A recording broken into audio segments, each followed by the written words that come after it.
बहुत ज्यादा परिवार एक ही घर में पलते थे। पुराने घर जो होते थे जहां पे संयुक्त परिवार रहा करते थे, जहां पर कई मतलब चाचा ताऊ सब लोग एक ही जगह पर रहते थे। परंतु जैसे जैसे समय बदलता गया, मोबाइल की मतलब जैसे जैसे मोबाइल की दुनिया आने लगी, वैसे वैसे संयुक्त परिवार टूट के एकाकी परिवार में बदलने लगे। और उनके साथ साथ में उनके दादा दादियों का और उनसे बिछड़ना शुरू हो गया। और आजकल तो वृद्धाश्रम खुल गए हैं, बहुत सारी चीजें ओपन हो रही हैं, जिसके विषय में मैं चाहूंगा कि कभी बात करें हम लोग कि माता पिता का आदर सम्मान क्या होता है, और अगर उनका आदर सम्मान जिस घर में नहीं होता है तो उस घर का क्या हश्र होता है, वो हम बात करेंगे किसी और पॉडकास्ट में। एक्चुअल में जो घरों का आज हमने टॉपिक लिया है उसी टॉपिक पे हम बात करेंगे कि घरों का जो देखिए जो समूह रहता था, जिस तरह से इन्होंने बताया, बहुत अच्छा बताया कि पहले के जो लोग एक साथ रहते थे, पर आज होड़ लगी हुई है सेपरेट घर और एक व्यक्ति के नाम से कई घर। वो ईंट पत्थरों का घर है या अपनी तपस्या का घर है या उसमें लगाया हुआ जीवन का अस्तित्व है, क्या है? घर सिर्फ मिट्टी और पत्थरों का बना हुआ, या फिर वो घर जो खून पसीने और तपस्या से बनाया हुआ। जो पहले के बेशक मिट्टी के घर होते थे, उसके अंदर समर्पण, त्याग, बोल सकते हैं परिश्रम और भक्ति, बहुत सारी चीजों से बना रहता था। और उस कच्चे घरों में भी जो ठंडाहट और जो कह सकते थे, उस टाइम कोई टेक्नोलॉजी का जमाना नहीं था, मगर उसमें जो घर में शांति मिलती थी, आज हवेलियों में नहीं मिल रही है, पक्के घरों में नहीं मिल रही है। जो पुराने घरों में जो वजूद था ऊर्जाओं का, शक्तियों का, वो आज भी हम लोग उन महसूस करके हुए ये भी बता देते हैं कि आपके घर में कितनी बुरी शक्तियों का आगमन हो रखा है। उन्हीं पुराने घरों का वजूद, वो जो दीवारें थी, वो उसकी स्वाभिमान थी, ताकत थी, और उसका बचाव था, प्रोटेक्शन था। पर आज ऐसा कहीं नहीं है घरों में दीवारों में दरारें ना हो, इतने मजबूत बनने के बाद। पहले के घर बने हुए दीवारों में दरार नहीं आने देते थे। यदि आ भी जाती थी तो उसको हमेशा मिट्टी से और बाकी चीजों से पोत दिया जाता था और अच्छे से उसको कवर कर देते थे। दीवारों में दरार आना भी एक अशुभ संकेत होते हैं। उन दीवारों को तो आजकल भरा ही नहीं जा सकता, कैसे भरेंगे? उन्हीं दीवारों का वजूद शक्तियां लेती थी, रहने की जगह लेती थी, कष्टों के कारण लेते थे। और हमेशा जो कच्चे घरों को जैसे एक प्रकार का लीपना पोतना, मतलब एक प्रकार का उसे बार बार उसको उस दीवारों में ऊर्जा बैठने का समय ना देना। आजकल तो पेंट लगाओ 5 साल के लिए फुर्सत, जैसे नकली पेंट आते हैं, खैर कोई बात नहीं, पर 5 साल के लिए फुर्सत। घरों का वजूद घर नहीं रहने दिया, घरों का वजूद मशीनों ने ले लिया, टेक्नोलॉजी ने ले लिया, लोगों के आविष्कार ने ले लिया, बाकी चीजों ने ले लिया, वो घर रह ही नहीं गए। नहीं तो पहले के एक घर में कई परिवार पल जाते थे, और उन्हीं परिवारों के बीच में भी कोई मतभेद और खुशियां शांति रहती थी। आज तो जितने घर हो रहे हैं उतने मतभेद हो रहे हैं, घरों की लड़ाइयों की वजह से, परिवारों की लड़ाइयों की वजह से। घरों का वजूद लिया जा रहा है, एक दूसरे को लूटा जा रहा है, बस कष्ट के अलावा कुछ नहीं दिया जा रहा। हमेशा जीवन का अस्तित्व लगाने के पीछे भी उनका रहस्य होता है शक्तियों का। जिस तरह से आपके पूर्वजों का खून शरीर में घूमता रहता है, उसी तरह से पुरखों का, आत्माओं का वजूद उन जमीनों में भी घूमता रहता है जहां पे उनकी जमीनें होती हैं, उन घर की दीवारों में भी घूमता रहता है। हमेशा पसवली जो रहती है धरती की, बड़े बड़े सिद्ध मुनि वो जगह देखते थे जहां पे तपस्या रहती थी, मगर उस तपस्या का कारण कई समय तक रहता है और कई समय के बाद भी वजूद बन जाता है। और वो बने रहने के लिए भी ऊर्जा, शक्ति सब कुछ लगाती है, रहने के लिए भी। क्योंकि आप जिस स्थान पे रह रहे हैं, चाहे स्थान हो, घर हो, कुछ भी हो, मगर आप देखना साफ सफाई बाकी चीजों में ही रहना पसंद करते हैं। कोई ऐसा तो है नहीं कि पूरे भारत का कचरा ला के रख दीजिए और बोलो कि आप इसमें रह लीजिए, कौन रहेगा? कोई नहीं। उसी तरह से ऊर्जाओं भी का खेल सेम इसी तरह का है कि यदि वो गंदगी और बाकी चीजों से ग्रसित है, कष्टों से, वो रह लेगी क्या? तो नहीं, आज तो वैसे तो लोग क्या करते हैं कि यहाँ पर साफ सफाई का ध्यान रखते हैं। मैं देखा है कि घर में बाइयां लगी हुई हैं, काम करने के लिए पोछा लगता है, झाड़ू लगता है, सब कुछ होता है। तो साफ सफाई से ये नहीं कहा जा सकता कि हम साफ सफाई का एक अकेला मैटर बोल सकते हैं, परंतु मैं जरूर एक एग्जांपल देना चाहूंगा कि पुराने समय के जो घर होते थे उन घरों में लीप, गोबर का लीप लगाया जाता था। जो गोबर का लीप लगता है जमीन में, तो उससे क्या होता है कि शुद्धता की एक अलग अल्टीमेट शुद्धता होती है।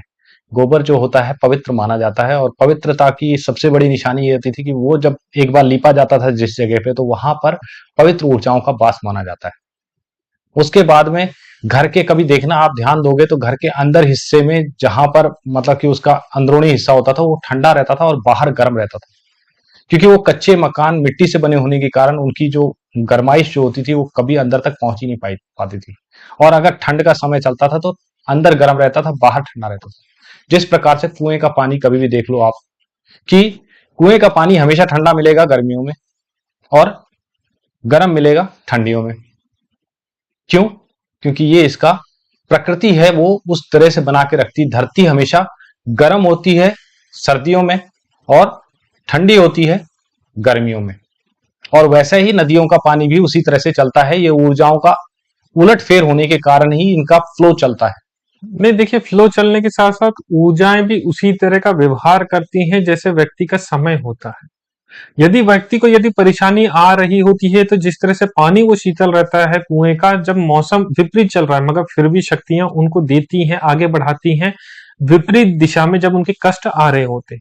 पर उनके अंदर इतनी क्षमता होनी चाहिए क्योंकि वो प्रकृति से ही जुड़ी है, चाहे आपके पितृ हो, धरती का हो, शक्ति से जुड़ा हो, घर जुड़ा हो, परिवार जुड़ा हो, कुछ भी जुड़ा हो।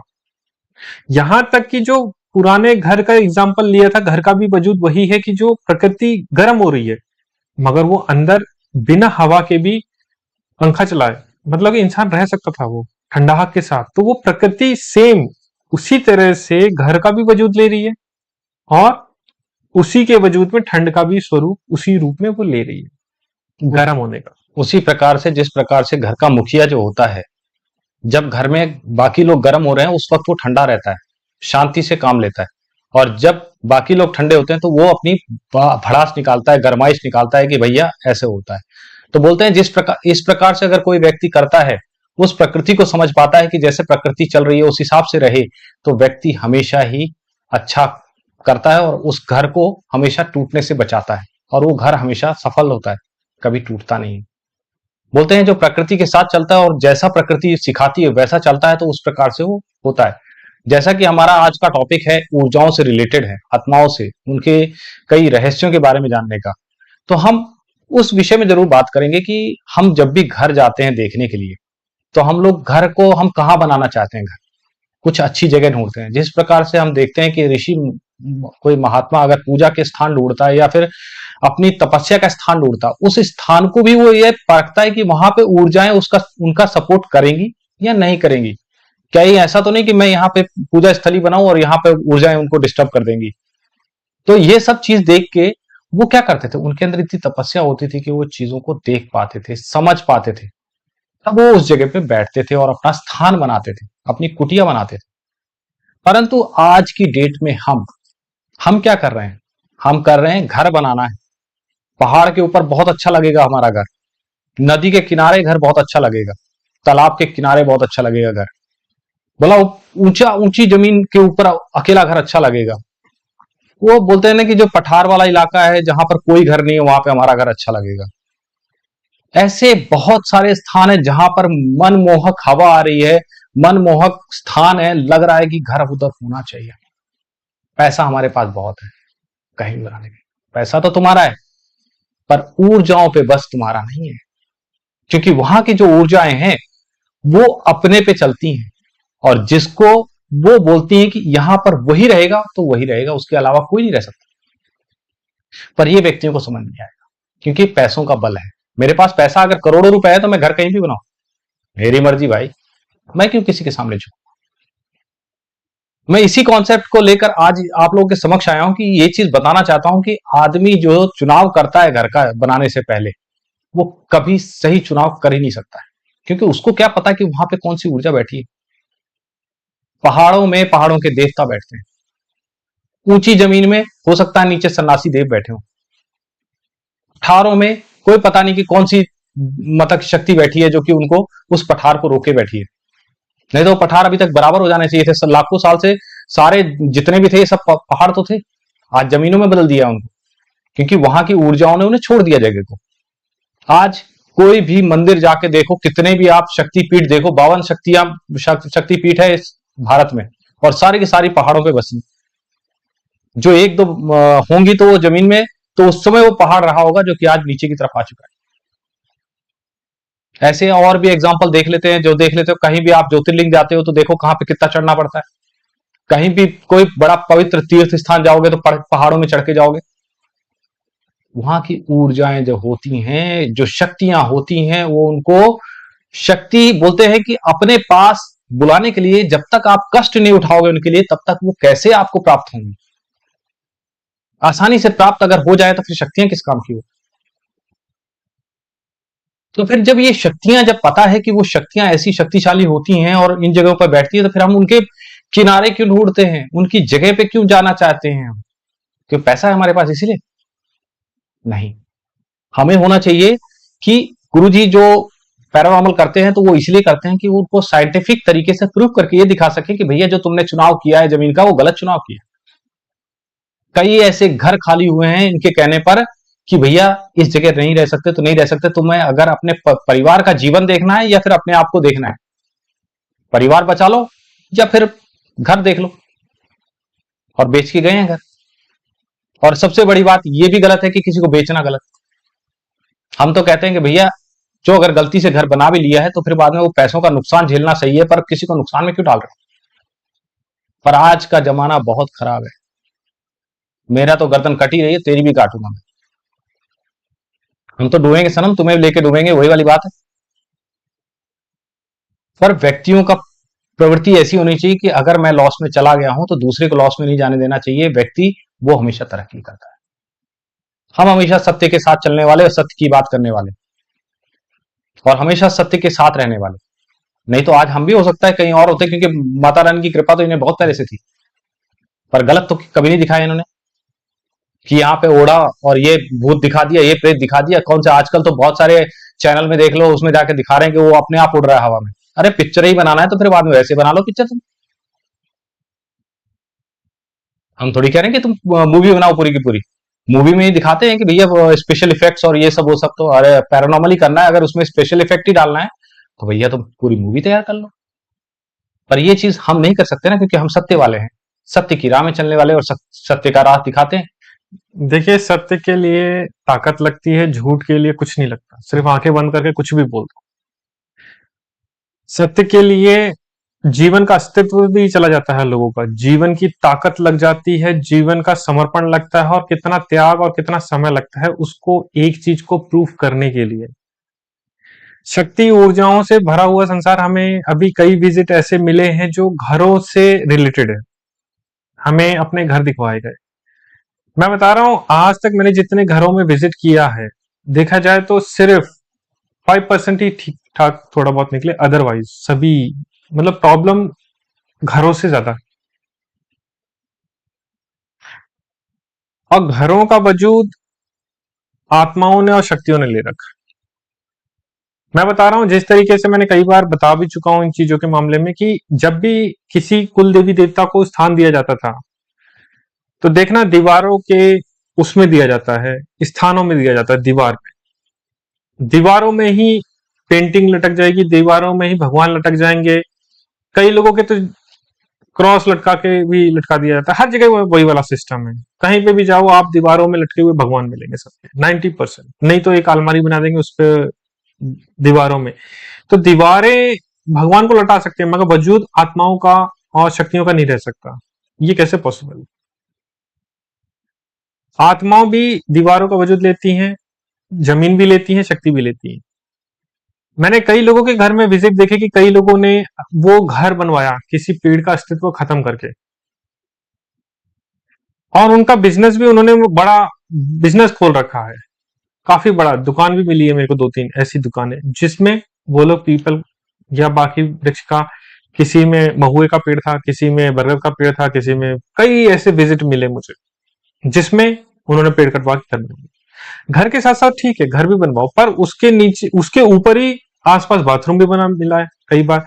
इतना ही नहीं, यहां तक कि बिजनेस जब उनका फ्लॉप होता है, जीरो जाता है, कोई भी लोग नहीं आते, मतलब सामने खड़ा हुआ व्यक्ति भी चला जाता है उधर से, कौन भेज रहा है उन्हें, कभी सोचा इसके बारे में कि आपके सामने आया हुआ व्यक्ति भी आपके मुंह को तरफ देखते हुए भी निकल जाता है सामने से। वो आपको चैलेंज करती है पीछे की ऊर्जा की, देख तेरे को, तेरे पास नहीं आने दूंगी मैं किसी को, चाहे तो कितना भी बड़ा एम्पायर बिजनेस का खड़ा कर ले, कितना भी पैसा लगा दे, हम तेरे को है ना उतना ही देंगे जितना तेरा जीवन चल सके और तू भीख मांग के जीवन यापन कर सके, बस तू जिए, उसके अलावा कुछ ना करे। वो तुम्हारी शकल देख के भी है ना वापस चला जाएगा, बेशक आपने दुकान कितनी भी सजावट करके रखी है। बंधन, ऊर्जाओं का बंधन। और जिसकी दुकान चलनी होती है ना, चाहे आप कचरा बेच दो वो भी लोग खरीदने आते हैं। जिस जमीन जो अच्छी होती है, कचरा भी रख दो वो भी बिक जाएगा, मगर जमीन बुलाती है, उसको बुलाती है कि आओ हमारे पास बिजनेस करो, वो सब चीज देती है। हमने इतना ही नहीं, यहां तक कि जमीन से जो रिलेटेड है कष्टों का कारण, घरों में जमीन से ही रिलेटेड घरों का जो वजूद बन जाता है, आत्माओं का। 90% आज बिल्डर है ना सिंगल दीवार जोड़ रहे हैं, सिंगल दीवार घरों की। देखिए वो तो सबसे बड़ा दुख का कारण है आज। छत एक, मतलब वहां से शुरू हुई है, मतलब कह सकते हैं कम से कम लगातार छत बनी हुई है, 16-17 छतें एक ही मंजिलों का ऐसे करके जा रही है लगातार, और दीवारें सिर्फ उनको डिस्ट्रीब्यूट कर रहे हैं, घर बनाते जा रहे हैं बीच में। वो तो बहुत ही कम फलित होगी। फिर जो आपका बगल वाला है उससे भी ऊर्जाओं से थोड़ा बहुत कम्युनिकेशन आपका टाई अप होना चाहिए, फिर तो पॉसिबल ही नहीं। दीवार एक कर रहे हैं वो लोग, कैसे पॉसिबल? आप एक हैं क्या? आप अपने बच्चों से नहीं पट रही, किसी की अपनी पत्नी से नहीं पट रही, कोई किसी के माँ बाप से नहीं पट रही, कोई किसी से नहीं पट रही, तुम पड़ोसी से पटा लोगे अपनी।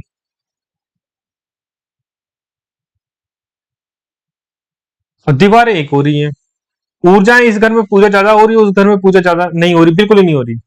वहां की ऊर्जाएं यहाँ डिस्टर्ब करेंगी, यहाँ की ऊर्जा वहां जाके डिस्टर्ब करेंगी कि तू पूजा नहीं कर रहा, रुक जा तेरे को बताते हैं। ये तक मैंने देखा है कि सिंगल दीवार है, दीवारों का वजूद में भी ऊर्जाएं बैठी रहती हैं। अभी रिसेंटली घर पे गए थे हम लोग, उसको भी देखा, उसमें भी मतलब कि ऊर्जाओं ने एक लंबा ड्यूरेशन दे रखा है किसी को। वो हमसे घर दिखवाते हैं कई लोग कि हाँ हमारा घर देखिए, इतने लंबे टाइम से हमने घर ले रखा है, पूरा ही नहीं होने दे रहे वो लोग। अब वो लोग कौन? अब बताओ वो लोग कौन? क्वेश्चन उनके इसी तरह के होते हैं कि हमें वो घर पूरा नहीं होने दे रहा, कोई कौन? वो कह रहे हैं कि हमारे कोई बीच में इस चीज में हस्तक्षेप कर रहा है जिसकी वजह से ये लंबा जा रहा है समय।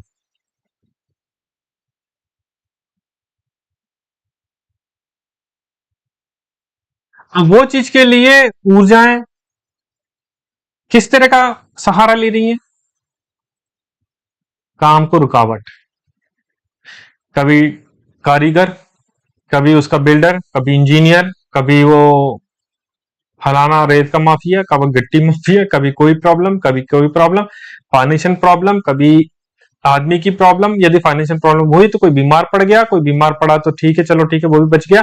एक्सीडेंट हो गया, कोई एक्सीडेंट हो गया तो कोई डैमेज हो गया, फलाना मतलब कोई आदमी मर गया परिवार के दूर में, कोई किसी के परिवार में ऐसे दुख आ गया कि उसको पैसा देना पड़ा, मगर वो घर का निर्माण नहीं हो पाएगा। ऐसे 13-13, 14-14 साल वाले घर भी मिले कि एक बार ले लिया, उसको निर्माण शुरू कर दिया, बन ही नहीं पा रहा, बन ही नहीं पा रहा। कई बार तो ऐसे घर भी होते हैं, घरों का तो मानना ही है। या आप बिल्डिंग की बात करते हैं, जलंधर का जो एमएच है वो फेमस है इस चीज के लिए कि वहां पे पीर बाबा जो थे, उनकी बाद वो जाके एमएच खड़ा हुआ था। तो पीर बाबा पहले बने, कंप्लीशन के बाद जाके हो पाया। तो ऐसे कई बार, जैसे कि वो किले की बात कर लेते हैं जो हमने बात की थी, कौन सा, नाहरगढ़। नाहरगढ़। हाँ, नाहरगढ़ का किला जिसमें बोलते हैं कि वहां का फोर्ट ऐसा था कि उसको दीवार खड़ी नहीं हो पा रही थी, तो वो खड़ी कैसे हुई? जब एक स्वयं से बलि देने वाला व्यक्ति तैयार हुआ, तब जाके वहां पे वो दीवार खड़ी हुई। तो ऐसे बहुत सारे कॉन्सेप्ट होते हैं कि घर भी कई बार ऐसी चीजें क्रिएट करता है और उनकी डिमांड्स होती हैं। वो डिमांड्स कौन पूरी करेगा? जब व्यक्ति को पता चलेगा, व्यक्ति उन चीजों को समझेगा, तो गुरुजी जैसे व्यक्ति जो उनसे प्रॉपर कम्युनिकेशन करें, और फिर उसके बाद में मैं कहता हूं ऐसे व्यक्ति जो श्रेष्ठ व्यक्ति जो हैं, जो इन चीजों को देख पाते हैं, समझ पाते हैं, कम्युनिकेशन कर पाते हैं, तो वो बताते हैं कि भैया इनके लिए ये उपचार है, आप करोगे तो पॉसिबल है तो कर लो, नहीं तो फिर बाद में नहीं कर सकते तो नहीं, फिर बाद में तो भुगतने वाली बात है। तो व्यक्ति या तो अपने परिवार के साथ मिलके भुगते दुखों को, या तो फिर बाद में उसका उपचार करें, और अगर उपचार करता है तो उसका पक्का परिणाम मिलता है। देखिए, कष्ट तो आएगा, धन दे के कष्ट मिटाओ या कुछ भी दे के लुटाओ, पर कभी लहू, कभी एक्सीडेंट, कभी परेशानी, कभी परिवार का त्याग, कभी किसी का, मगर घर आपको कष्ट देते रहेंगे और उन घरों की आत्माओं का वजूद शक्तियां लेती रहती। आजकल घर सिर्फ घर की तरह बनाया जा रहा है, पहले के घर के निर्माण ऐसे होते ही नहीं थे। पहले बड़े बुजुर्ग पहले उसमें से ठोकते थे और संभलते थे, पूछते थे, तब जाके वो घर बनाते थे, क्योंकि उन्हें पता था कि ये कोई एक दिन का घर तो नहीं बन रहा कि एक दिन में चेंज करना है, 10 दिन में चेंज करना है। और जो बिजनेसमैन है वो तो 100 ले ले, हमें उससे फर्क नहीं पड़ता, जो इंसान परिवार रख रहा है उसके पीछे। हमारे इधर का ट्रेंड ये है कि हमने घर ले लिया, एक कथा करवा दी, हो गया भैया, हमारा काम तो हो गया, चाहे भगवान उसको एक्सेप्ट करे चाहे ना करे। ये है बस यहाँ का रूल। अब वो ऊर्जा उसको एक्सेप्ट कर रही है कि नहीं कर रही, उस व्यक्ति को एनर्जी एक्सेप्ट करने के बाद भी वो कितना उस पर एफर्ट लगा रही है ऊर्जा कंफर्टेबल होने में, वो कौन देखेगा? कई बार तो मैंने देखा है कि पुराने समय पे गांव में जो श्रेष्ठ व्यक्ति होते थे, बड़े बुजुर्ग होते थे, जो लोग बहुत ज्यादा फेमस होते थे कि वो बता पाते हैं कि कोई मतलब कि घर कहाँ पे कैसे निर्माण करना चाहिए, तो उन्हें बुलाया जाता था और उनको बुला के घर दिखवाया जाता था कि किस तरफ को हम घर बनाएं, किस तरफ का क्या करें। तो निर्माण को बताते थे कि इस तरफ मत बनाना, यहाँ पे ऊर्जा बैठी है, क्योंकि उन ऊर्जाओं को पहले देखने वाले व्यक्ति आत्मा से शुद्ध बहुत लोग होते थे। आज की डेट में आत्मा से पवित्र नहीं रह गए व्यक्ति, जिनकी आत्मा इतनी पवित्र हो। हमारी आत्मा, मैं कहता हूं कि मैं इनके बगल में बैठा हूं, स्वयं गुरुजी देख पाते हैं पर मैं नहीं देख पाता। नहीं, ये ऐसे तो तो माता ये की सब, कृपा है। ये तो माता रानी की कृपा है वहां पर। तो फिर बाद में उन्हीं परिवार में सब कुछ तो है, फिर भी क्यों नहीं हुआ हमारे पास? ये सब चीजों के पीछे का रहस्य ये रहता है कि सबकी आत्मा उतनी योग्यता पूर्ण नहीं होती, और इतना समय हम नहीं दे पाते हैं कि हम लोग अपनी आत्मा को उतना शुद्ध कर पाए, पवित्र कर पाए। हमारे इधर एक ऐसा ही केस आया था कि बड़ा अनोखा था। वो कह सकते हैं कि जो घर का दरवाजा था वो कह सकते थे जिस जोन में था वो बहुत परफेक्ट था, मतलब कि जहां से सूरज डूबता है फिर भी, मगर उसी के सामने एक ऐसी ऊर्जा बैठी थी कि जस्ट उनके सामने ऐसे करके दरवाजा उन्होंने थोड़ी दूर में घर का बनवा दिया था। उस घर के जो कष्ट आ रहे थे, जो वो उधर से हवा भी चलती थी तो सीधा घर के अंदर घुसती थी, उस ऊर्जा से होते हुए, मतलब सामने कोई ऐसी शक्ति बैठी हुई थी उनके घर के सामने, एकदम सामने ऐसे बिठा रखा था उसको 180 डिग्री में, बिल्कुल स्ट्रेट ऐसे। अब वही चीज के लिए जब सामने आ रहा था, उन्होंने कई बार पूछा कि हमारे कष्टों का कारण क्या है। मैंने कहा एक काम करिए, पहले तो आप कुछ मत करिए, आप सिर्फ घर का दरवाजा है ना किसी और द्वार पे है ना खोल के देख लीजिए, कहीं पे बनवा के देख लीजिए, उस पे असर कितना पड़ रहा है, फिर हम बात करेंगे। उन्होंने सिर्फ दरवाजा का निर्माण है ना, जो कि कोई गलत नहीं था, वास्तुशास्त्र के मुताबिक बना था, मगर ऊर्जा नहीं एक्सेप्ट करने के लिए तैयार थी, क्योंकि वो ऊर्जा स्वयं मुझे एक चेतावनी दे रही थी कि इसको बोलो, अन्यथा ये अपने कष्टों के कारण से खुद ही देख लेगा। जैसे ही उसने घर का डायरेक्शन चेंज किया, आप यकीन नहीं करोगे, उसके घर में है ना 2 साल से कोई भी व्यक्ति बीमार नहीं पड़ा। नहीं तो बीमारियों से कष्ट खा खा के बाकी एक्सीडेंट हो के इंसान मतलब पस्त हो चुका था, धरती जमीन चाट चुका था कि मेरे को बस अब मैं जी नहीं पाऊं, उस अवस्था में वो आया था। और मैं सिर्फ ये बोला था कि आप तो 8 महीने दरवाजा बदलने के बाद 8-9 महीने 1 साल तक इंतजार करना, फिर उसके बाद मुझे बताना कि कुछ हो रहा है कि नहीं हो रहा। मगर उन्होंने फिर सेटिस्फेक्शन आंसर दिया 2 साल तक। उसके बाद फिर धीरे धीरे खटर पटर चालू हुई, पर वो तो देखिए संसार एक ऐसा थोड़ी कि मैं उन्हें अमर कर दूंगा उस दरवाजे के कारण कि सारे में कभी जिंदगी में कष्ट ही नहीं आएगा, ऐसा नहीं होता। उसका एक सिस्टमैटिक होता है, टाइम होता है हर चीज का, मगर ऊर्जा ने जो एक्सेप्ट किया वो बताया, उन्होंने को आराम मिला। एकदम फ्रंट में भी ऊर्जाओं का नहीं होना चाहिए। उन्हें लगता है कि हमें बुला रहा है या फिर हमें कष्ट कर देने के कारण हम उसके घर में जा रहे हैं। और जो एक बार उतनी बड़ी ऊर्जाओं को वैसे देखे, ऊर्जाओं को संभालने की ताकत तो किसी की भी नहीं होती। जो कहते हैं ना कि फालतू किसी के हनुमान जी घूम रहे हैं आजकल, काली जी घूम रहे हैं। देखिए ये एक मतलब वो है कि एक स्वरूप हो सकता है उसका, एक थोड़ा सा अंश का, एक दूर का कॉन्सेप्ट हो सकता है कि ऊर्जा उसके करीब जा रही है, बस उसके शरीर में नहीं आ रही, उसके सिर्फ आसपास खड़ी हो पा रही है, शायद इसलिए वो विचलित हो रहा है उसके भाव में। ये एक भाव है शक्ति का, ना कि ये शरीर में आना है।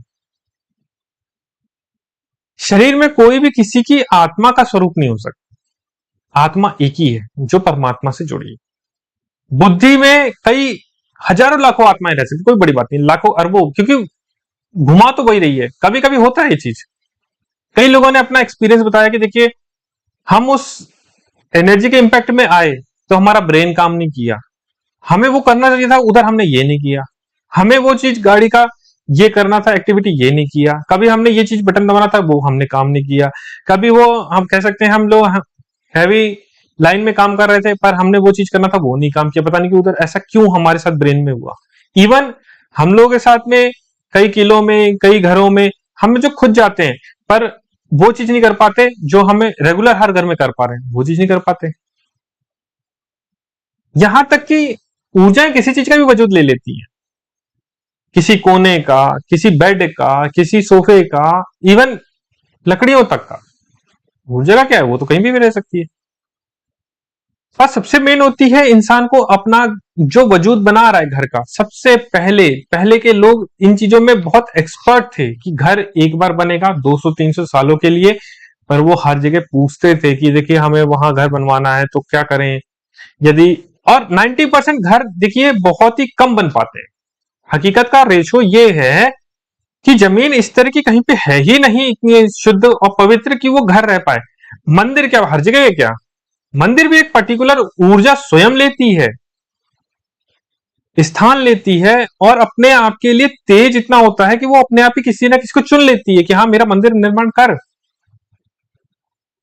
हम दूर की बात नहीं करेंगे, हमारे यहाँ पे अमरूद के पेड़ के नीचे बजरंगबली बैठे थे और समय के साथ साथ आज की डेट में उन्होंने अपना स्वयं का मंदिर तैयार करवा लिया। देखिए वो तो स्ट्रगल बोलते उधर के हैं सभी लोगों ने किया, उधर के जितने थे। जितने भी लोग थे वहां पे सहयोग किया, घर के पूरे परिवार ने मिलकर उसको पूरा करने में सहयोग किया। परंतु क्या बोलते हैं ना कि जहां पर नीति तय करती है वही काम होता है, और बजरंगबली स्वयं अपनी नीति तैयार करवाया। देखिए हम उधर की बड़ी निराली कहानियां हैं कि कोई भी इंसान उधर बैठ के झपकी मारता था तो थप्पड़ पड़ता था कि नहीं भक्ति करनी है उधर। तो ऐसे ऐसे चमत्कार उधर बहुत हुए। उधर कोई भी इंसान है ना कोई भी चीज चुरा नहीं सकता था, वापस आके रख के जाता था, क्योंकि पनिशमेंट बहुत बुरी बुरी मिलती थी वहां पे। वो स्वयं हमारे प्रभु का स्थान है जहाँ पे मेरे प्रभु के द्वारा मैं दरबार लगा पड़ा था। तो बहुत सारी चीजें उनकी, बहुत अद्भुत किस्से हैं उनके, मतलब पूरे विख्यात हैं उधर के। उधर कोई भी इंसान झूठ नहीं बोल सकता फिर उनके नाम से, कि उनको सत्य के उसमें रख दिया तराजू में, तो फिर वो उसकी फिर जीवन और मौत, झूठ नहीं बोल सकता फिर वो। तो ऐसे कई ऐसे किस्से हैं उनके जो अद्भुत हैं। वो हमारे प्रभु, हमारे नारायण है वो स्वरूप में। और बजरंगबली तो बजरंगबली है, हमारे खातिर तो राम है। सही है। जैसा कि हम लोग अभी चल ही रहे थे तो उसमें एक नई चीज जो हम बताना चाहते थे कि एक्चुअल में क्या होता था कि बिना पूछे जब घर तोड़ दिया जाता है, ऑलरेडी किसी ने बड़े सोच समझ के पुराने घर बनाए हुए हैं।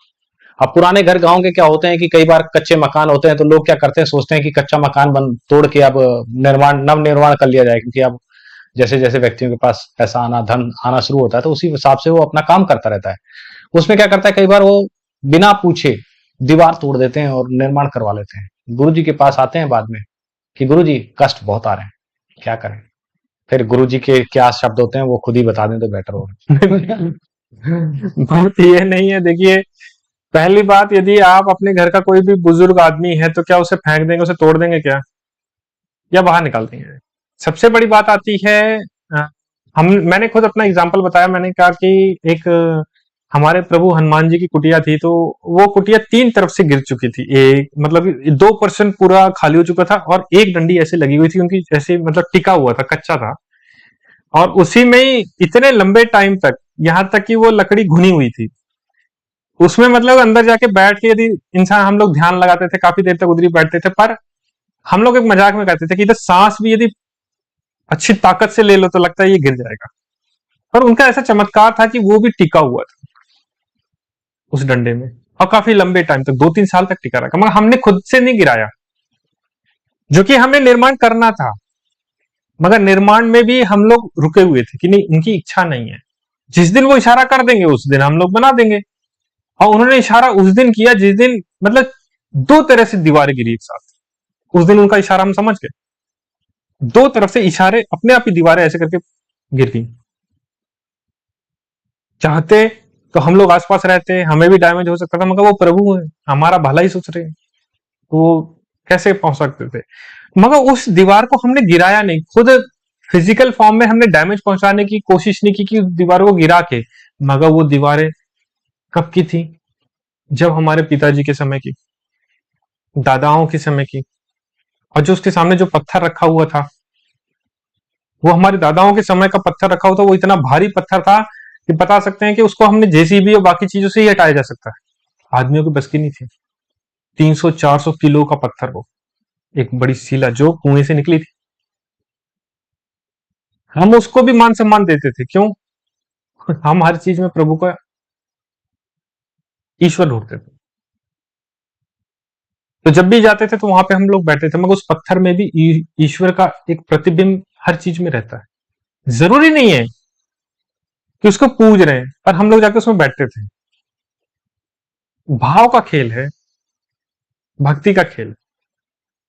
तो उसमें जो ऊर्जा का स्वरूप रहता है कोई भी पुरानी दीवारों में, वो हमेशा पुरानी दीवार लेती है ऊर्जाओं का प्रतिबिंब। जब उसको इशारा करना होगा, वो किसी व्यक्ति के द्वारा बता दिया जाएगा। पर यदि किसी व्यक्ति के पास जानकार ले रहे हैं, वो देख लेना तब भी उस चीज को मना करेगा। और यदि उसने जानकारी सही नहीं दी तो उसका पूरा पाप बोल लेगा, चाहे आप गिराओ चाहे कुछ भी करो फिर। और 90% जो लोग इस जानकारी रखते हैं, तो वो पुरानी दीवारों से थोड़ा डरते भी हैं कि भाई पुरानी दीवार गिरी नहीं, कि आदमी गिरा लेता है वो फिर। मैंने देखा है कई लोगों ने सोचते हैं बेमतलब में खर्चा करना पड़ेगा, ये करना पड़ेगा, कौन सा पूछे, हम लोग खुद ही कर देते हैं। अब बोलना चाहिए कि मगर ऐसी दुर्घटनाएं हुई कि उनके घर का आदमी चला गया विद इन 3 मंथ, किसी किसी के 1 ईयर में, सिर्फ दीवार गिराने से। और किसी किसी के इतने मेजर एक्सीडेंट हुए हैं कि उनके तो मतलब कि बिछ गए वो तो रोडों में। दीवारों का सहारा शक्तियां लेती है, 100% लेती है। और जो घर लोग बना रहे हैं आजकल बहुत फैमिलियर तरीके से, कहीं पे भी है ना निर्माण कर दिया कि हाँ भैया हमारा इधर ये टीले के पास अच्छा है, ये इधर जमीन, मतलब किसी से पूछना नहीं, सिर्फ निर्माण किया, भाई भुगतो। इसमें कोई दया नहीं है। दया कहते हैं ना कि दुख का कारण होती है दया दिखाना। भुगतना सबको है, इस संसार में भुगतने के लिए तैयार हो जाओ। जैसे कर्म है वैसी भगवान है। आदमी सिर्फ ईंट पत्थरों का घर बना रहा है, अपने मद का पैसा बना रहा है, मेहनत तो करके लगा रहा है, पर उस मेहनत के पीछे वो स्वरूप नहीं दे रहा जो उस ऊर्जा का स्वरूप कोई भी बैठी है। आप अपनी इच्छा से पूरा थोप रहे हैं उस घर में अपनी इच्छाओं का, मगर उस ऊर्जा से नहीं पूछ रहे कि क्या मैं इधर, आप मुझे एक्सेप्ट करेंगे या कुछ भी। हम इधर आना चाहते हैं या निर्माण करना चाहते हैं, हम अपना भरण पोषण के साथ साथ अपने परिवार का संयोजन करेंगे, यहाँ पे भविष्य बढ़ाना चाहते हैं। मैंने एक जमीन ऐसी भी देखी थी, अच्छा ना, अच्छा वो याद आ गया दिमाग में कॉन्सेप्ट। उधर 12-13 घर थे। आप यकीन नहीं करोगे, उधर एक ऐसी प्रेत आत्मा थी कि 12-13 लोगों के आसपास पड़ोस में भी किसी के बालक नहीं था, सिर्फ कन्याएं थी। पूरा वंशावली खा गया वो कई लोगों के एक चक्र में। आस पड़ोस के भी 13-14 घर थे। जब मैंने उधर ध्यान लगा के देखा तो वो स्वयं ऐसी एक प्रेत आत्मा थी जो वंशावली खा रही थी सबकी, और जो वंशावली का खाने का प्रूफ भी थे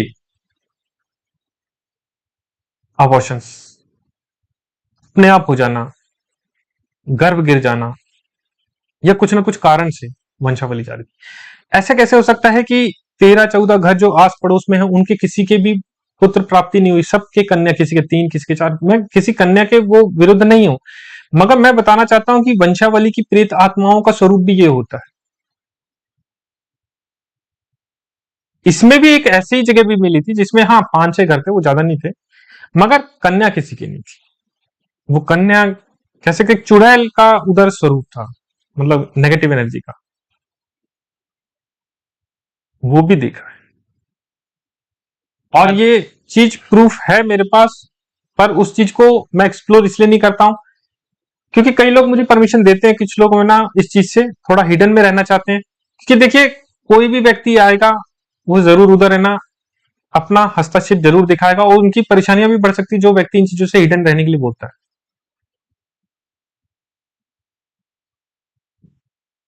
हम लोगों ने उन ऊर्जाओं में भी काम किया है जो इतनी हाई लेवल की ऊर्जा थी कि जो घरों में रहते हुए भी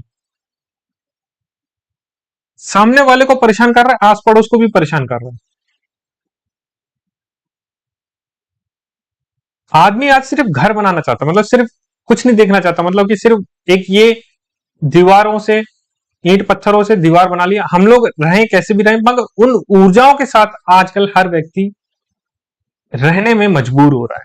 आप देख लीजिए सबसे ज्यादा जैसे कई केस ऐसे आते हैं, विदेशों में इस चीज का ट्रेंड है कि आदमी बहुत रिस्पेक्टेड शब्द देता है प्रीस्ट को, बाकी भूत प्रेत के झाड़ने वालों को, बाकायदा पैरानॉर्मल की डिग्रियां दी जाती है। इधर क्या है कि पैरानॉर्मल एक्टिविटी के जो व्यक्तियों को जो इन चीजों में काम करते हैं, चाहे किसी तरीके से भी करें, कम्युनिकेशन करें, स्पिरिचुअल कम्युनिकेशन करें या फिर स्पिरिट कम्युनिकेशन करें, कुछ भी करें, पर इस चीज को दर्जा नहीं दिया जाता। उधर तांत्रिक और गौरी और बाकी चीजों का नाम दाखिल करके साइड कर दिया जाता है। इधर कोई डिग्री और कोई सर्टिफिकेट नहीं है, इधर कोई सिर्फ ओनली ब्लेम किया जाता है, बाकी कुछ नहीं किया जाता। पर वहां के देखना हॉन्टेड हाउस के कई जगहों पे बोर्ड भी लगा दिए जाते हैं, डू नॉट विजिट। प्रॉपर एक सिस्टमैटिक है उधर का, विदेशों में कल्चर है इस चीज का कि हाँ भैया हमें विजिट कराइए, हमें ये घर रहना हॉन्टेड हो रहा है, बाकायदा इसकी है ना प्रॉपर कम्युनिकेशन होता है, बाकायदा वीडियोस बनती हैं, प्रॉपर उसमें इन्वेस्टिगेटर आता है, बाकायदा उसमें सब कुछ एक सिस्टमेटिक होता है, उसको प्रॉपर तरीके से उसको एक लीगली तौर पे ये बताया जाता है कि ये एक हॉन्टेड प्लेस है। प्लेस शब्द का थोड़ा शब्द ध्यान रखिए, प्लेस है, जमीन से जुड़ा है कि घर है। तो उधर ऐसे कई घर हैं, एक नहीं है, कई, लिस्ट में बहुत लंबी लिस्ट है। पर यहां पे टोपी पहना जा रही है, हमारा नहीं तो तुम्हारा भी अच्छा नहीं, ले भैया मैं सेल करके जा रहा हूं। एक्चुअल में क्या है ना कि जिस प्रकार से डिग्रियां जो बांटी जा रही हैं आज की डेट में उतना परफेक्शन नहीं है किसी भी फील्ड में। अगर मैं बात करता हूं पंडितों की, हम लोग पंडितों से बोलें कि पंडित हमारे आके पूजा करें, पंडितों में भी सिर्फ 50% पंडित जो मैं कहूंगा कि एक अच्छे मान्य पंडित होंगे जो जानते होंगे, परंतु वो कम्युनिकेशन नहीं कर सकते हैं क्योंकि उनका लेवल चाहिए इस लेवल पे कि वो माता रानी के ऐसे भक्त हों जिनकी आत्मा पूरी तरह से कनेक्टेड हो। नहीं देखिए, स्पिरिचुअल और स्पिरिट कम्युनिकेशन अलग फील्ड है। हाँ, ये पंडित वाला काम नहीं है कि ये एक पंडित बोले कि पंडित आके पूजा पाठ कर देगा, घर मतलब कि ग्रह शांति का पूजा करा लो या फिर भूमि पूजन करा लो या कोई भी चीज करा लो, तो इससे नहीं होता है। क्योंकि व्यक्ति जो होता है, अब मान लो कि वास्तुशास्त्र वाले की व्यक्ति की बात करता हूं, जो व्यक्ति वास्तुशास्त्र का एक्सपर्ट होगा, ज्योतिष का एक्सपर्ट होगा, वो आपको ज्योतिष वाला क्या बता सकता है कि आपका कौन सा ग्रह कितना कमजोर है और किस वक्त पे आपके घर की तरफ से कष्ट आपको मिलने वाला है। ये हो गया ज्योतिष का। वास्तुशास्त्र वाला ये बता सकता है कि आपके घर में बाथरूम गलत जगह पे है, टॉयलेट गलत जगह पे, ये सब चीजों की बात आती है, जो कि मैं अपनी तरफ से जो एक नॉर्मल नॉलेज के हिसाब से नहीं बात देखिए, ये जो वास्तुशास्त्र है आपकी कुंडली और ग्रह देख के बात कर सकता है। देखिए क्या होता है, कुछ लोगों के जीवन में कुंडली के अकॉर्डिंग कष्ट लिखे रहते हैं, कुंडली के अकॉर्डिंग कई जगह पे प्रॉब्लम्स लिखी रहती हैं, ऑलरेडी फ्यूचर सब कुछ डिसाइडेड रहता है इधर, क्योंकि वो ग्रह उसी तरह का वर्किंग करते हैं। पर कुछ लोग इसमें से ऐसे लोग होते हैं जो ऊर्जाओं और शक्तियों से भरे रहते हैं, तो वो उन चीजों से मात देने की ताकत रखते हैं और आगे निकल सकते हैं कि भैया हमें कोई फर्क ही नहीं पड़ता कुंडली से, हमारे कष्ट है तो हम एक्सेप्ट करते हैं उन कष्टों में, हमें फील ही नहीं हुआ वो कष्ट, हमने देखा है, हमें मिले स्पिरिचुअल जर्नी में। वो कुंडली को तो कुंडली से बहुत आगे निकल चुके हैं, वो थर्ड आई अपनी जगा चुके हैं, इन चीजों से बहुत आगे। बोला कष्ट होता क्या है, कष्ट परमात्मा का एक स्वरूप है, वो इन चीजों को ये समझते हैं।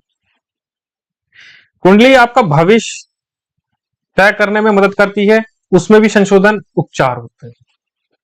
आत्माओं का शक्तियों से जो कॉम्बिनेशन है वो बहुत डिफरेंट है, वो बहुत मतलब कॉन्सेप्ट ही 100% अलग है। लोगों को सही जानकारी नहीं है इन चीजों के मामले में, वो सोचते हैं सभी पंडितों को इस चीज में घुसेड़ देते हैं। और ऐसे व्यक्ति, चाहे आप देखना कोई ऐसे पीड़ित, जो घर से पीड़ित व्यक्ति होते हैं, उनका उपचार जल्दी नहीं मिल पाता है। क्यों नहीं मिल पाता है? क्योंकि उन्होंने उसी घर में जाके रहना है। अब वो घर तो जल्दी छोड़ नहीं सकता व्यक्ति, क्योंकि उसने पूरी संपत्ति लगा दी अपना घर बनाने में। अब वो व्यक्ति क्या है कि जब उस घर को छोड़ ही नहीं पाएगा तो उससे कैसे मतलब ठीक हो पाएगा?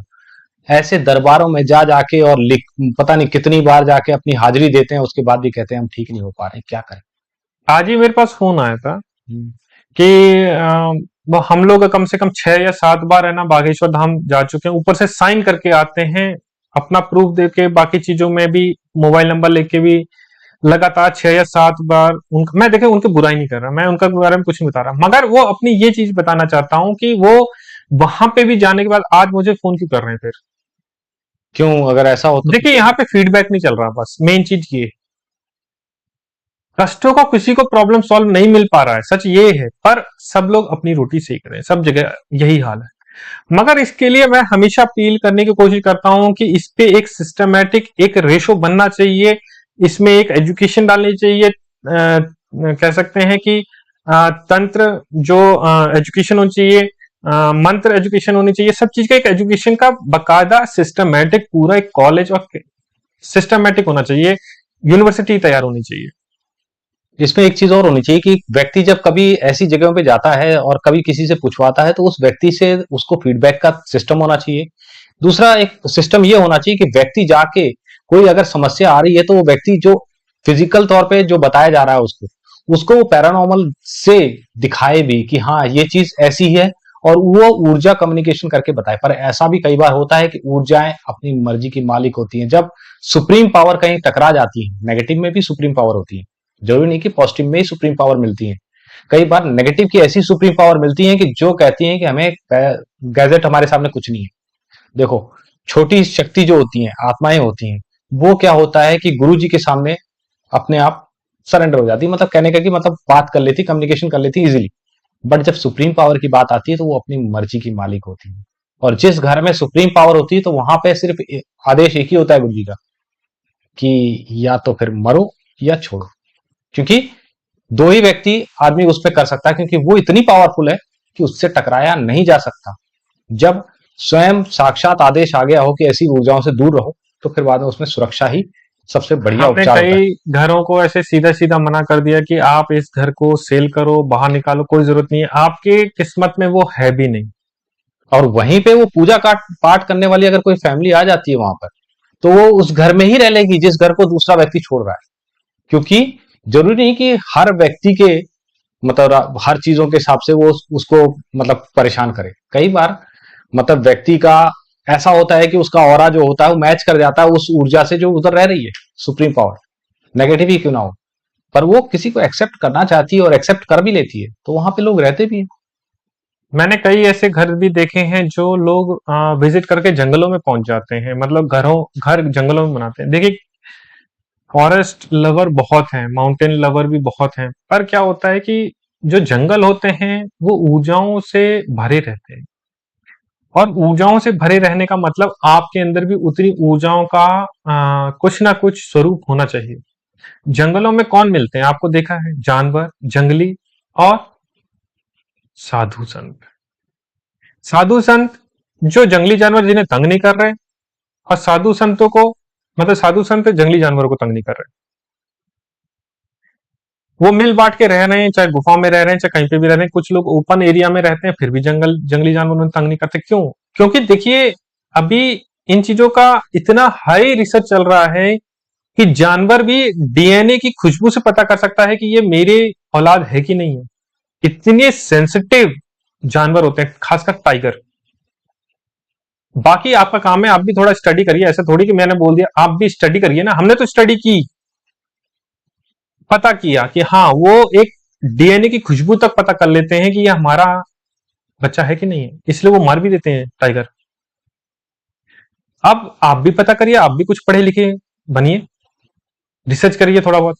उसी तरीके से जब वो डीएनए की खुशबू से पता कर सकता है कि ये मेरी औलाद है कि किसकी औलाद है, उसी तरीके से क्या जानवर तपस्या, भक्ति, शक्ति क्या पता नहीं कर लेता? उसके अंदर इतना सेंस नहीं है कि कौन सा स्पिरिचुअल जर्नी में कितनी ताकत लेके बैठा है, तपस्वी है। खैर, ये उन लोगों के लिए शब्द हैं जो बहुत ज्ञानी है, जिनका कोई तोड़ ही नहीं है, भगवान होता ही नहीं है। उनको समझाना साइड करिए।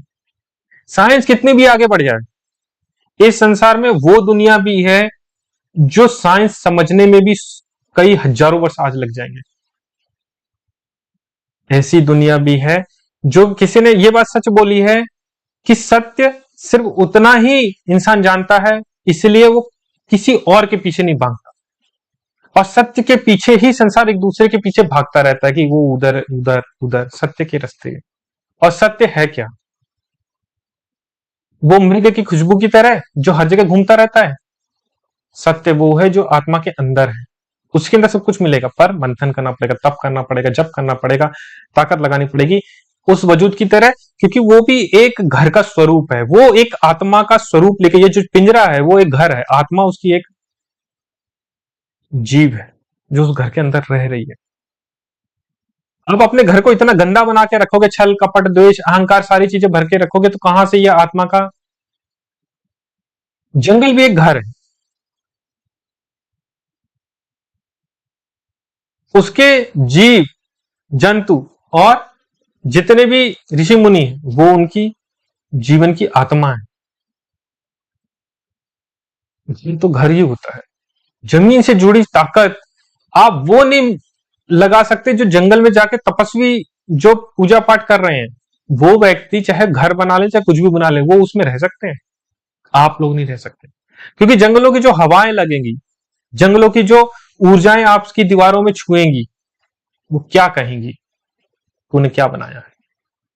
देखिए, शेर के खातिर एक जंगल में बनाई हुई कुटिया लकड़ी ढांचे की होती, जो एक उसका काफी है पंजर, मगर वो टच भी नहीं करता क्योंकि उसके अंदर तप लगा होता है, ऊर्जा लगी होती है। उसकी एक स्वरूप दूर से दिखाई देता है, उस ऊर्जा का स्वरूप उस जानवर को कि अरे यहां नहीं जाना, ये तपस्वी है।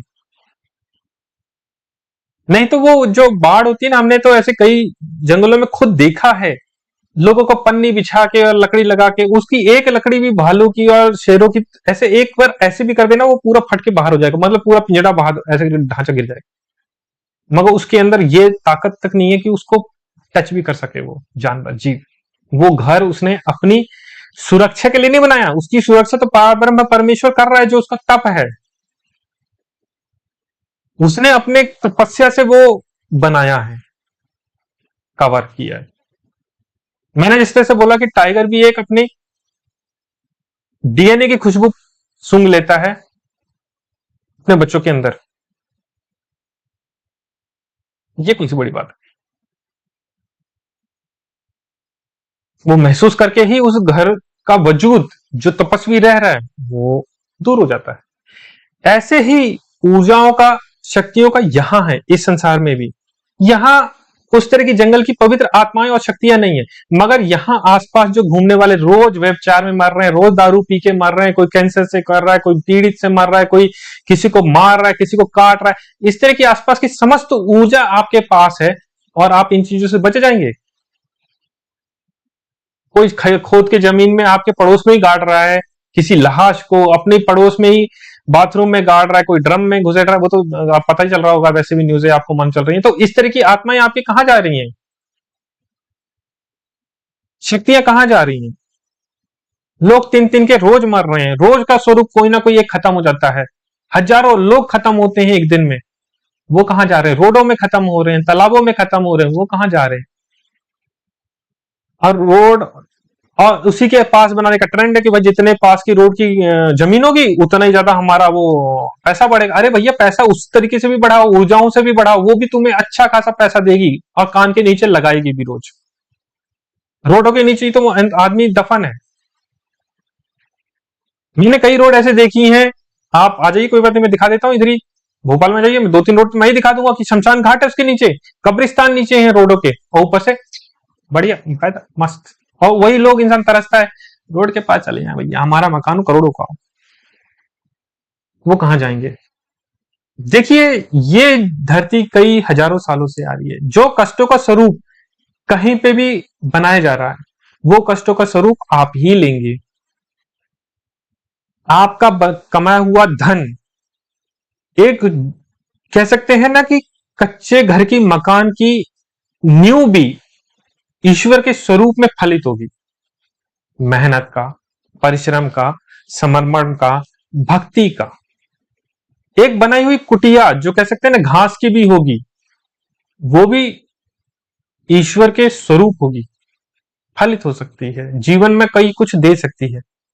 मगर बनाया हुआ महल भी ऊर्जाओं के ऊपर राख हो सकता है, शमशान हो सकता है, कई लोगों की मृत्यु का कारण बन सकता है, दुख का कारण हो सकता है, सब चीज के नाश का कारण बन सकता है, पर वो धीरे धीरे होता है।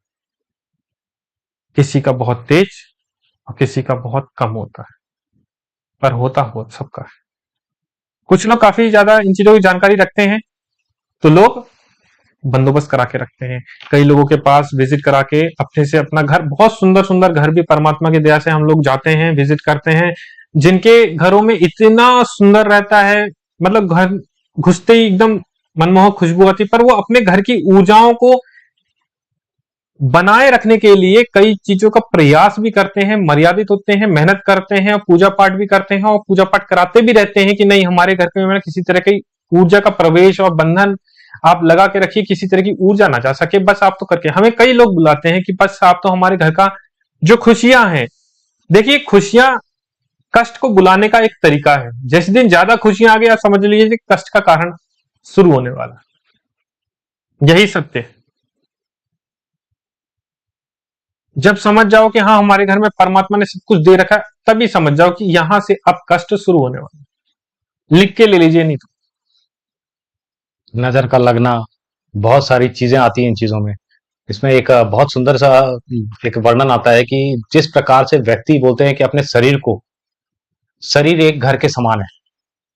हम घर की बातें कर रहे हैं तो घर की बात में हमारा शरीर भी उसी प्रकार से, शरीर में अगर जिस प्रकार का हम भक्षण करेंगे, मांस, मदिरा, छल, कपट, द्वेष, अहंकार और व्यभिचार और ये सब चीजें करेंगे, तो ये सब क्या है, शरीर एक घर के स्वरूप होता है। जैसे शरीर को ढाला जाए वैसा घर तैयार होता है। क्यों ऊर्जाएं इंपैक्ट कर देती हैं, क्यों गलत घर मिल जाते हैं जिसमें ऊर्जाएं होती हैं जो नाश करती हैं? क्योंकि हमने अपने शरीर रूपी घर को सही तरीके से तैयार ही नहीं किया। उस घर को तैयार करने के लिए आपको पहले तो सात्विक होना पड़ेगा। उसमें आपके 2 गुण, तामसिक और दूसरे गुणों को छोड़ना पड़ेगा, सिर्फ सात्विक गुण को अपनाना पड़ेगा। उसके बाद में इसमें बहुत सारी चीजें आती, भक्ति भरनी पड़ेगी, राम नाम या फिर कोई भी नाम उठाना पड़ेगा, नाम जप उठाना पड़ेगा, साथ में भक्ति। उसके अलावा और भी चीजें होती हैं जो कि आप अकेले घर में सात्विक हो, बाकी लोग तामसिक है तो भी गलत है। क्योंकि ऊर्जाएं जो होती हैं, ऐसी ही ऊर्जाएं आदमी को मिलती है जब आदमी गलत होता है। देखिए, शेर के अंदर सवा शेर जरूर होगा। जो यदि घर में बहुत ही पूजा पाठ करने वाला होगा तो एक नाम बदनाम करने वाला भी होगा। ये सब देख लिए, और हमेशा चौथी पीढ़ी में नाम बदनाम करने वाला एक व्यक्ति तो जरूर आता है। नहीं, पर वो भी हो सकता है कि चौथी पीढ़ी में ना आ पाए ऐसा व्यक्ति। नहीं, आता ही है, आता ही। आप कोई भी उठा लीजिए, पर हम वो चौथी पीढ़ी का वेट क्यों करें? हम हो सकता है हम किसी दूसरी पीढ़ी, तीसरी पीढ़ी के हों, तो अपने आप को उसी हिसाब से तैयार रखें ना अपने आप को, कि भैया हम ऐसे व्यक्ति नहीं होंगे और आगे हमारे परिवार में ऐसा कोई ना आए। नहीं, आता ही है। वासुदेव कृष्ण के समय से लेके यही भी चला आ रहा है। आप नियम के पूर्वक अगर देखते जाओगे तो प्रहलाद के जो पिछली 4 पीढ़ी राक्षस पीढ़ी थी, पर वो चौथी पीढ़ी बदलता है जी। चौथी पीढ़ी में प्रहलाद आए, उन्होंने बदल दिया राक्षसों के कुल को, और उनकी चौथी पीढ़ी में फिर राक्षस भी एक और फिर आ गए राक्षस चौथी पीढ़ी में अगली। उसके बाद आप देख लोगे नीचे नियम के हिसाब से देखते जाओ तो ऐसे कई ऐसी पीढ़ियां हैं जो हमेशा नाम डुबाती है। अब देख लीजिए, ज्यादा दूर नहीं है, कांग्रेस का ही देख लीजिए हाल क्या है। तो 3 पीढ़ी ने अच्छा किया, चौथे में वो और सब सब वो ऐसे ही होता है। ये नहीं देखिए, कहीं ना कहीं जो लिखा रहता है कहीं ना कहीं सत्य होता है, पर उसको मिलान करना चाहिए सब चीजों से। किसी किसी के भाग्य की बात है, जिसका नहीं आया वो सिर्फ गिने चुने 0.5%, 1% में आते हैं, तो भैया वो ठीक है, जय राम जी की वो किस्मत अच्छी उनकी, जिसने प्रभु ने उनकी मार्गदर्शन किया। क्योंकि देखिए उनका तो मुझे याद नहीं है, नहीं तो जामवंती के जो पुत्र थे हम्म, जिन्होंने पूरा वंश नाश करवा दिया, शाम। शाम। तो ये ऐसे पुत्र, क्योंकि स्वयं नारायण होके क्या उनकी बुद्धि नहीं बदल सके क्या वो अपने पुत्र की? उन्होंने अपना पूरा वंश नाश करवा दिया। तो कह सकते हैं कि हर में पीढ़ी में ऐसा व्यक्ति रहता है जो कुलनाशक होता है। तो चलिए ठीक है, बने रहिए, स्वस्थ रहिए। हमारा जो सेशन था वो हमने खत्म किया। इस पे देखिए टॉपिक तो बहुत बड़ा है, पर हम लोग कोशिश करेंगे जितना हमसे कवर हुआ हमने आज किया। जैसे भी जरूरत पड़ी तो हम कल आते हैं। वैसे भी हमारे पास यदि कोई ऐसा कोई काम नहीं आया तो कल फिर से कंटिन्यू करेंगे। जय शक्ति। जय श्री राम। जय श्री राम।